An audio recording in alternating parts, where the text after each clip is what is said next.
بسم الله الرحمن الرحیم. نننی لیکچر په زمونږه په numerical question باندې دی.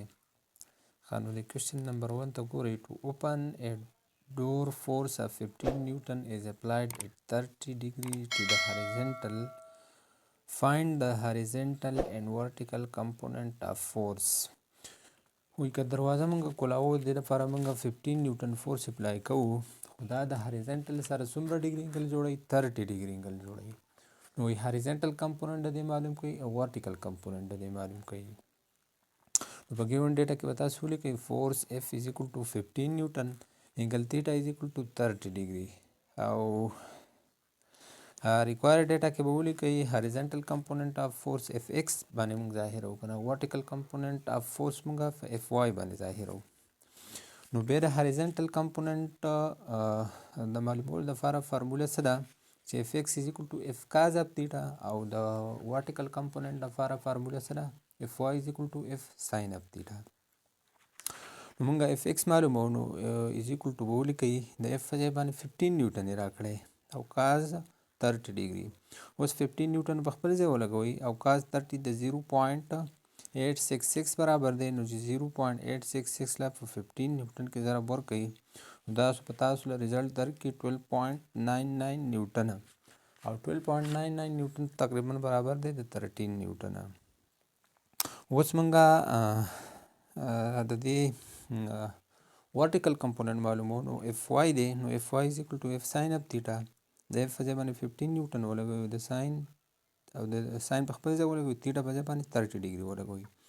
اوس ساین 30 د څه برابر دی؟ 0.5، او 0.5 له په 15 کې ضرب ورکړئ، نو دا به تاسو له رزلټ درکړي 7.5 نیوټن. ښه دی. numerical question number 2 ته ګورئ. A bolt on a car engine need to be tightened with a torque of 40 Newton meter. You use a 25 centimeter long wrench and pull on the end of the wrench perpendicularly. How much force do you have to exert? اوس وی د یو کار په انجن کې یو بولټ دی، یا نټ ټایپ یو دغه یا ته بولټ وایي. وایي د دې د ټایټ کولو د مضبوطولو لپاره موږ ته څومره ټارک ضرورت دی؟ د 40 نیوټن میټر ضرورت دی. وایي موږ استعمالو 25 سانتي میټر لانګ سکورنچ، رنچ وایي سکورنچ ده. نو وایي په دې باندې موږ پرپنډیکولرلی څه کوو؟ دا داسې پول کوو، مطلب فورس به اپلای کوو. نو وایي هاو مچ فورس ډو یو هیو ټو ایگزرټ، وایي تاسو به په دې باندې څومره فورس اپلای کوئ. نو ګورئ ټارک هم راکړی دی، مومنټم هم راکړی، فورس معلومول دي، نو ټارک فارموله به اپلای کړو. په ګیون ډیټا کې ولیکئ ټارک از ایکول ټو 40 نیوټن میټر، مومنټم 25 سانتي میټر. ښه، نو اوس دا 25 سانتي میټر راکړی، دا به ایس آی یونټ تړو. تاسو به 25 سانتي میټر ډیوایډ کوئ په 100 باندې، دا به میټر ته کنورټ شي، نو دا به راشي 0.25 میټر. ښه، په ریکوایر ډیټا کې فورس غواړي، نو په سلیوشن کې ولیکئ ایز وی نو دیټ ټا از ایکول ټو ډي کراس اف. اوس دلته که تاسو خیال وکړئ کراس پراډکټ راغلی، ساین تیټا به لګېږي، نو دا کراس پراډکټ به ختم شي. دلته موږ ته ویل چې دا موږ دا فورس څنګه اپلای کوو؟ دا پرپنډیکولر اپلای کوو. چې پرپنډیکولر اپلای کې نو په کې بیا انګل څومره راځي؟ 90 راځي، او ساین 90 خو د 1 برابر دی، دلته ضرورت نشته. نو اوس دواړه سایډ ته په څه ډیوایډ کوي؟ ټا از ایکول ټو ډي اف به شي که نه، موږ اف معلومو، نو دواړه سایډ ته په ډي ډیوایډ کوي، نو اف از ایکول ټو ټا ډیوایډډ بای ډي. اوس د ټا قیمت راکړی دی 40 نیوټن میټر، او د ډي قیمت راکړی دی 0.25 میټر، نو میټر به د میټر سره کینسل شي. نو اوس 40 چې په 0.25 باندې ډیوایډ کړئ، تاسو به رزلټ درکړي 160 نیوټن. ښه دی. numerical problem number 3 ته وګورئ. وایي سنا whose mass is 43 kg sits 1.8 meter from the center of a seesaw phase whose mass is 52 kg want to balance Sana. How far from the center of the seesaw should phase sit? دا سنا د دې ماس راکړی دی 43 kg دی، او فیز راکړی د دې ماس 52 kg راکړی دی. خو د سنا په دې سیسا باندې د سنټر نه په څومره فاصله باندې ناسته ده؟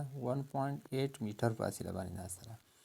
اوس وایي دا فیز راځي او په دې سیسا باندې کینی، دا سیسا وایي چې بیلنس کړي، نو دا به په څومره ډسټنس باندې کینی، نو مطلب هغه مومنټ عام معلومول دي د فیز. نو په ګیون ډیټا کې ولیکئ ماس اف ثنا M1 وله ورکوي 43 kg دغه شانته ثناز مومنټ آرم D1 is equal to 1.8 میټر او ماس اف فیز M2 ورکوي دا به راشي 52 kg په ریکوایر ډیټا کې فیز مومنټ آرم غواړي D2 is equal to دې ته به ولیکئ مارک دې ته به ولیکئ ساین اف انټروګیشن څخه دا معلومول دي. اوس که تاسو خیال وکړئ دا موږ معلومو نو دې ته به موږ پرنسپل اف مومنټ دې ته اپلای کړو. نو as by using principle of moment clockwise torque is equal to anti-clockwise torque. یو سایډ ته به ثنا ناست دی بل سایډ ته به فیز ناست دی نو د یو کلاک وایز ټارک والی د بل هغه انټي کلاک وایز ټارک والی ویلیو پکې پټ کړئ تاسو به ریزلټ درک کړي. لکه فرض که زه د کلاک وایز ته ټاون ووایم او انټي کلاک وایز ته ټا2 ووایم نو ټاون به له څه برابر شي ټا2 ځکه چې دغه سیسه خو بیلنس کېږي که نه نو ټا بیا زموږ سره څه برابر ده د ډي کراس اف صحیح شوله. نو لکه دلته خو دا سیسه داسې ده او دا په پرپنډیکولر کېني نو تیټا پکې څومره جوړېږي دا پکې جوړېږي 90 او 90 خو زموږ سره د 1 برابر دی نو الټي بېرته ډي اف دی راځي که نه نو F1 D1 is equal to F2 D2.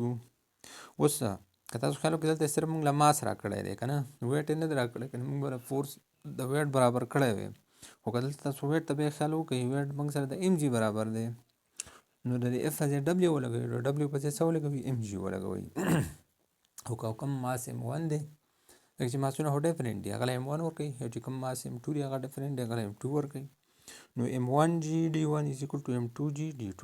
اوس G په دواړه سایډ کې سیم دی دا ته کینسل آوټ کړئ نو M1 D1 is equal to M2 D2 وشي موږ D2 معلومو نو دواړه سایډ ته M2 ډیوایډ کړئ نو M1 D1 divided by M2 is equal to D2. اوس پکې ویلیو پوټ کړئ نو M1 43 kg D1 1.8 میټر او M2 زموږ سره دی 52 kg نو kg به kg څخه کینسل آوټ شي 43 له چې 1.8 کې ضرب ورکړئ دا به راشي 77.4 او ډیوایډ بای 52 میټر به شي. اوس چې دا 77.4 چې 52 ډیوایډ کړئ تاسو به ریزلټ څه درکړي 1.48 میټر نو دا فیز به په 1.48 میټر باندې کینی نو بیا به دا ثنا داسې کړي دا به بیلنس کړي. اوس د کوېسچن نمبر 4 ته وګورئ وی two cats of weighing 300 Newton and 350 Newton are sitting at the ends of 6 meter long seesaw. The seesaw is pivoted at center. Where should a third cat sit so that the seesaw is in equilibrium in the horizontal position? The weight of third cat is 250 Newton. دا اوس وی دوه ماشومان دي د یو ویټ دی 300 نیوټنه او د بل ویټ دی 350 نیوټنه وی دا او دا سیسه اوږده ده 6 میټر وی دا په دې سیسه باندې سری دا ناست دي وی سیسه په سنټر باندې څه ده دا پیوټ شوې ده بل یو تړ ماشوم وی رالی او دا وی په دې سیسه کې په کوم ځای باندې کینی چې دا په هریزنټل پوزیشن کې باندې راشي او د تړ کیټ ویټ یې راکړی دی 250 نیوټن یې راکړی دی. نو که تاسو دې ته خیال وکړئ که نه که زه دا سیسه واخلم که نه د سیسه ویټ راکړی دی ساري د سیسه لینت راکړی دی 6 میټر دا ټوټل لینت څومره دی دا 6 میټر دی صحیح شوله.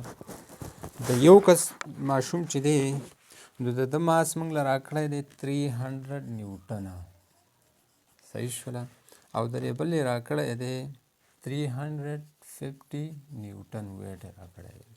اوس یو تړ ماشوم راغی چې دا هغه ویټ دی 250 نیوټنه وی دا په دې سیسه باندې په کوم ځای باندې کینی چې دا سیسه څه راولي په ایکولیبریم پوزیشن کې راولي. که تاسو آلریډي دې ته خیال وکړئ دا 350 دی او دا 300 نیوټن دی صحیح شوله. دا آلریډي پر سټارټ کې دا وی په سنټر باندې فکس شوی دی نو په سټارټ کې دا مومنټ آرم او دا مومنټ آرم څه دي دا برابر دی نو دا به هم 3 میټر شي او دا به هم 3 میټر شي. اوس دا ویټ آلریډي سیوا دی او دا کم دی دا 350 دی او دا 300 دی نو که زه چېرته دا تړ کې د 300 خواله راوړم نو دا به څه شي دا به لکه دومره اثر نه پرې باسي په نسبت که زه دلته راوړم ځکه چې دا خو آلریډي سیوا دی او دا کم دی نو زه به دا تړ کیټ چېرته راوړم دلته چېرته راوړم دې خواته به یې کېنوم چې دا بیلنس شي که نه صحیح شوله. ښه نو اوس ویټ اف فرست کټ ولیکئ W1 is equal to 300 نیوټن او دغه شانته مومنټ عام D1 څومره شي دا به 3 میټر شي. دا مومنټ عام یې موږ له نه دی راکړی خو دا موږ د څه نه راوباسو دا د دې نه راوباسو. دا موږ ته وایي چې دا په سنټر باندې پیوټ شوې ده او د دې ټوټل لینث څومره دی 6 میټر دی. نو چې په سنټر باندې دا پیوټ شوې ده نو لحاظه یو سایډ ته به هم 3 میټر پاتې شي او بل سایډ ته به هم څه پاتې شي 3 میټر پاتې شي. او ځکه موږ ولیکو چې مومنټ عام اف فرست کټ D1 is equal to 3 میټر دغه شانته ویټ اف سیکنډ کټ W2 is equal to 350 نیوټن او دغه شانته مومنټ عام اف سیکنډ کټ 3 میټر او ویټ اف تھرډ کټ W3 is equal to 250 نیوټن. اوس په ریکوایرډ ډیټا کې څه غواړي مومنټ عام اف تھرډ کټ نو is by using principle of moment. Principle of moment موږ ته څه وایي sum of anti clockwise torque is equal to sum of clockwise torque. نو دلته به تاسو د یو سایډ ته 2 کټ راځي دا د سم اف ټارک به والي دا به برابر کوي د دې د ټارک. نو دا شانته به وصولي کوي چې ټا1 پلس ټا3 از اکول ټو ټا2. اوس ټا زموږ څه برابر ده ډي کراس اف برابر ده چې دلته ټا1 دی نو دلته به ډي1 اف1 شي او دلته ټا3 دی دا به ډي3 اف3 شي از اکول ټو ډي2 اف2. ښه اوس دلته موږ له ویټ راکړی دا خو فورس دی نو فورس او ویټ خو برابر دي نو D1 د F1 په ځای ولیکئ W1 پلس D3 او F3 په ځای W3 ولیکئ is equal to D2 W2. ښه اوس موږ څه معلوموو موږ معلوموو دا D3 معلوموو نو چې کله موږ D3 معلوموو نو دلته خو سره D1 W1 دی دا اوس په پلس کړي چې خو واوړي ماینس به شي دغه ته اوله خو واړوي D3 W3 به برابر شي D2 W2 دا په خپل ځای ولګېد او د دې خوا D1 W1 په پلس کړي چې دې خو راواوړي نو ماینس به شي ماینس D1 W1 به شي. اوس W3 موږ معلومو D3 معلومو نو دواړه سایډ ته په W3 ډیوایډ کوي نو D3 W3 سره چې دا کوم W3 دی دا به کینسل آوټ شي او د بل سایډ ته به ډیوایډ شي یا دلته په ملټیپلیکیشن دی ملټیپلیکیشن کې اخوا چې واوړي ډیویژن ته به شي نو D2 W2 minus D1 W1 divided by W3 اوس پکې ویلیو پوټ کوي D2 ویلیو زموږ سره 3 میټر ده او د W2 ویټ 350 نیوټن ده ماینس D1 ویلیو 3 میټر ده او W1 300 نیوټن ده او ډیوایډ بای W3 250 نیوټن ده. اوس 350 ته چې په 3 کې ضرب ورکړي دا به 1050 شي او 300 له چې په 3 کې ضرب ورکړي دا به 900 شي نو د 1050 نه چې 900 درې کې 150 به شي او ډیوایډ بای 250 0 به 0 څخه کټ شي نیوټن به نیوټن څخه کټ شي او 15 چې په 25 ډیوایډ کې 0.6 میټر به شي. اوس به دا به څومره فاصله باندې دا کینی دا تلکټ دا به 0.6 میټر فاصله باندې کینی. The question number 5 ته ګورئ. Two children push on opposite side of a door during play. Both push horizontally and perpendicularly to the door. One child push with a force of 20 Newton at a distance of 0.60 meter from the hinges and the second child pushes at a distance of 0.50 meter. What force must the second child exert to keep the door from moving? Assume the force is negligible. اوس دا دوه ماشومان دي یو دروازه یو سایډ ته ناست دی بل سایډ ته ناست یو د یو سایډه پوش کوي بل د بل سایډه پوش کوي د یو مومنټ عام یې راکړی 0.60 میټر د بل یې راکړی 0.50 میټر. وایي دا یو ماشوم چې دی نو دا 20 نیوټن فورس اپلای کوي نو د بل ماشوم فورس معلوم کوي. خانو په ګیون ډیټا کې ولیکئ فورس اف فرست چایلډ F1 is equal to 20 نیوټن مومنټم اف فرست چایلډ D1 is equal to 0.60 میټر بشي دغه شانته مومنټم اف سیکنډ چایلډ D2 is equal to 0.50. په ریکوایرډ ډیټا کې موږ څه غواړي مومنټم فورس اف سیکنډ چایلډ نو دا معلومول دي. اوس که تاسو خیال وکړئ دا دروازه یو ماشوم کلاک وایز ته وایي بل یې انټي کلاک وایز ته وایي نو کلاک وایز ټارک به زموږ سره انټي کلاک وایز ټارک برابر شي نو دې طریقه باندې به موږ د F2 راوباسو. ولیکئ چې ټا1 از اکول ټو ټا2 ټا1 زموږ سره څه برابر دی F1 D1 او از اکول ټو ټا2 زموږ سره د F2 D2 به معلوم شي. موږ F2 معلومو دواړه سایډ ته په D2 ډیوایډ کوي نو F2 به ستاسو برابر شي F1 D1 ډیوایډ بای D2 اوس پکې ویلیو پوټ کوي F1 زموږ سره څومره دی 20 نیوټن D1 0.60 میټر او D2 زموږ سره دی 0.50 میټر. میټر به میټر څخه کینسل اوټ شي. اوس 20 چې ضرب ورکړي په 0.6 کې دا تاسو 12 درکړي 12 ډیوایډ بای 0.50. اوس 12 چې په 0.50 ډیوایډ کړي تاسو به ریزلټ درکړي 24 نیوټنه. How was the last numerical question ته وګورئ. Question number 6. A construction crane lift building material of mass 1500 kg by moving its crane arm. Calculate moment of force when the moment arm is 20 meter. After lifting the crane arm, which reduce moment arm to 12 meter, calculate moment.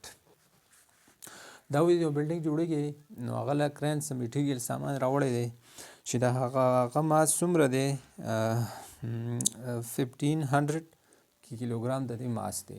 نو په سټارټ کې د دې دا مومنټ آرم څه دی دا سیوا دی 20 میټر دی. نو په دې دوران کې ټارک معلوم کړئ. به و چې کله دا سامان دا پاس وخیږي نو د دې دا مومنټ آرم څه شي دا وی کم شي دا 12 میټر ته راغی. نو به هم ټارک معلوم کړئ. په دواړو آپشنو کې ټارک معلومولی ماس کانسټنټ راکړی یو مومنټ آرم 20 دی او بل مومنټ آرم 12 دی. نو ټارک فارموله به اپلای کو دا به کیلکولیټ کو ګورئ. ماس ولیکئ 1500 kg مومنټ آرم 20 میټر ولیکئ. په دې کې ټارک معلومول دي دغه شان په سیکنډ کیس کې ټارک معلومول دي خو هغه ډي ناټ به ولیکم 20 میټر. په دې کې ټارک معلومول دي نو زه به ټا ولیکم ټا ناټ. خانو سولوشن کې ولیکئ اولنی معلومو نو ټا از ایکول ټو ډي کراس اف بشي. اوس ډي زموږ سره 20 میټر دی او اف ته که تاسو خیال وکړئ اف د څه برابر دی ډبلیو او ډبلیو د څه برابر دی د ام جي برابر دی. نو ماس خو 1500 kg راکړی دی او جي خو زموږ سره 9.8 میټر پر سیکنډ سکویر دی. اوس چې دا 20 لا په 1500 کې او په 1500 لا په 9.8 کې ضرب ورکړئ دا به تاسو درکړي 29400. ښه اوس کیلوګرام میټر پر سیکنډ سکویر دا نیوټن برابر دی نو نیوټن بشي او میټر دا دی نیوټن میټر بشي. اوس دا دویم ټارک معلوم وکړه چې دا مومنټ آرم ریډیوس شي نو په دې مومنټ آرم 12 میټر راکړی دی او دغه شانته به اف د ډبلیو برابر کړ ډبلیو د ام جي برابر کړئ نو ماس 1500 kg راکړی او جي 9.8 میټر پر سیکنډ سکویر دی. اوس چې دې له به ضرب ورکړئ دا به 176400 بشي او کیلوګرام میټر پر سیکنډ سکویر د نیوټن برابر دی او میټر خو الریډي شته نو نیوټن میټر به راشي.